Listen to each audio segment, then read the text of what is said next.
Quand on vous dit déjà sur Internet, déposer de l'argent pour retirer de l'argent, sachez que c'est l'arnaque. Ne déposez rien. Parce que ce que vous avez déposé, en fait, ils sont en train de vous appâter pour que vous déposez votre argent et ils volent.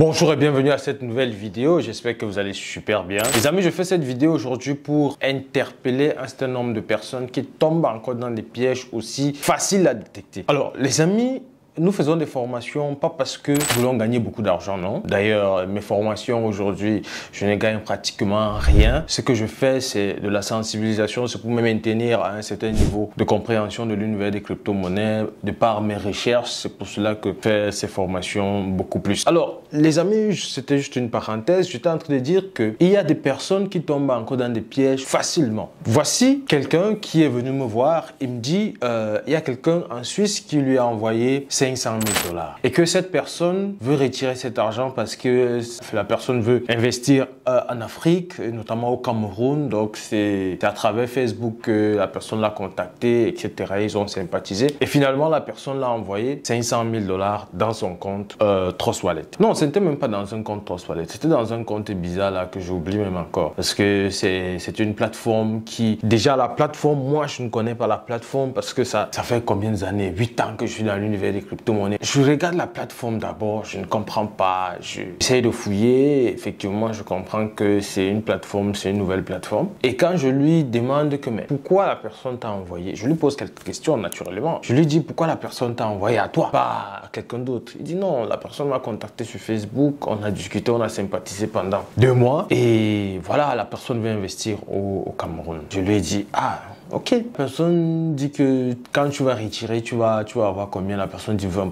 20% de 500 000 $, ça fait costaud. Pourquoi la personne ne voyage pas, ne vient pas au Cameroun et fait ses activités elle-même? Elle dit non, il faudrait que je retire d'abord. Et puis, mais c'est en crypto-monnaie, tu peux fuir avec cet argent. Pourquoi? C'est à toi. Pourquoi la personne s'expose autant? La personne n'a pas pu me répondre. Cette personne qui est venue me voir n'a pas pu me répondre. Et lui dit ça, c'est d'abord le premier hic. Le deuxième hic, c'est que la plateforme n'est pas familière à moi. C'est-à-dire, je ne connais pas trop cette plateforme. Et vous savez, dans les plateformes décentralisées, je vais faire un petit cours là-dessus, dans les plateformes décentralisées, lorsque vous recevez des USDT, vous recevez des USDT à travers un réseau. Ça peut être BEP20, ça peut être ERC20, ça peut être Polygon, etc., etc. Il y a plusieurs réseaux. Et donc, cet ami à moi avait reçu ça en ERC20. Et donc, pour transférer, il faudrait ce qu'on appelle les gas fees, c'est-à-dire les frais de gaz. Et pour transférer, il faut des frais de gaz. Et pour cela, il fallait que je dépose les frais de gaz dans le compte. Alors, je lui ai dit, la première des choses, c'est que je ne connais pas cette plateforme. La deuxième des choses, c'est que cette affaire me semble louche. Et donc, la personne voulait qu'on dépose 5 Ethereum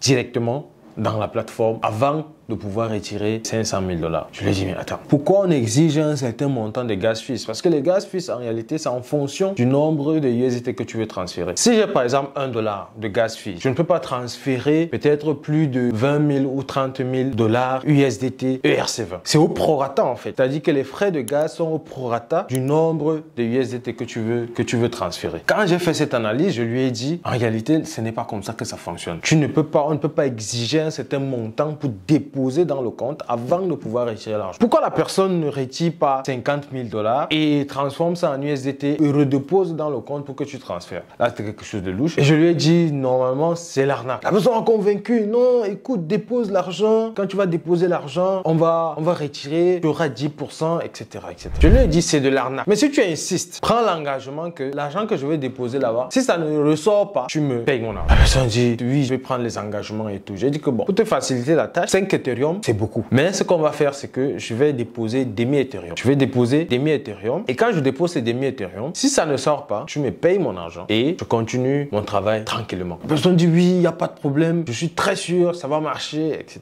J'ai dit que ça va pas marcher. Il dit, ça va marcher. Il dit, ça va pas marcher. J'ai dit, prends les engagements. Le gars, il a pris les engagements, écrit et tout, il a signé. C'est comme ça que je fais dans le dépôt de 0,5 Ethereum. Ça prend d'abord un temps fou avant d'arriver dans la plateforme. Finalement, ça arrive. Et quand ça arrive, je veux transférer 10 $ USDT, ça me sort. Je veux transférer 5, ça ne sort pas. Alors que dans les plateformes décentralisées, tu peux même transférer un USDT, ça passe. Même 2, ça passe. Mais 10 USDT ayant déposé demi Ethereum, qui représentait à cette époque-là $600. Donc un Ethereum valait environ $1200. Donc ça valait environ $600.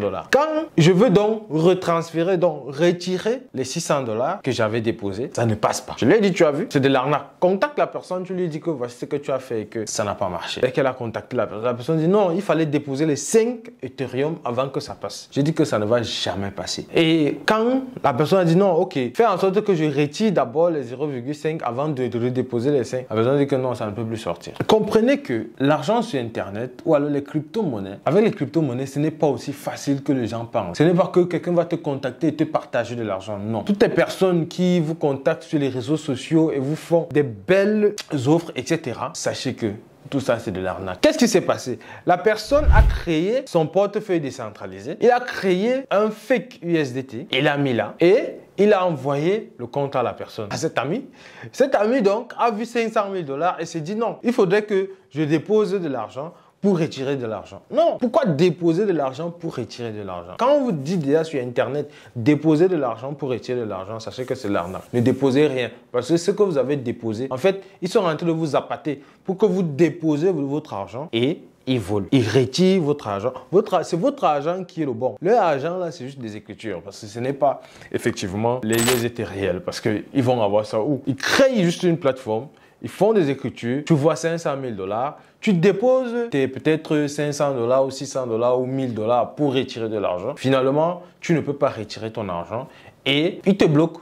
Tout simplement. Et généralement, ils vous contactent par quoi? Par Facebook. Après, vous descendez sur Telegram pour que, à la fin, ils suppriment toutes les conversations. Finalement, tu n'as rien comme preuve même que voici que tu as envoyé quelque chose. Rien du tout, rien du tout. Ils suppriment tout et puis ils vous laissent dans le désespoir. Les amis, c'est pour ça que nous faisons des formations pour essayer d'interpeller les uns et les autres, sensibiliser les uns et les autres face aux différentes arnaques qui existent dans l'univers des crypto-monnaies. Dans le premier module de votre formation sur Gartner.io, il y a un module qu'on appelle comment débusquer les cas d'arnaque dans l'univers des crypto-monnaies. Et ça, c'est un cas d'arnaque que nous essayons d'expliquer là-bas. Et donc, si vous aviez fait la formation, vous ne tomberez jamais dans ce genre de piège. Allez, c'était la petite histoire que je voulais vous raconter aujourd'hui. C'était Innocent Pansou. C'était le CEO de Digital Solutions and Consulting. Je vous remercie. Ciao.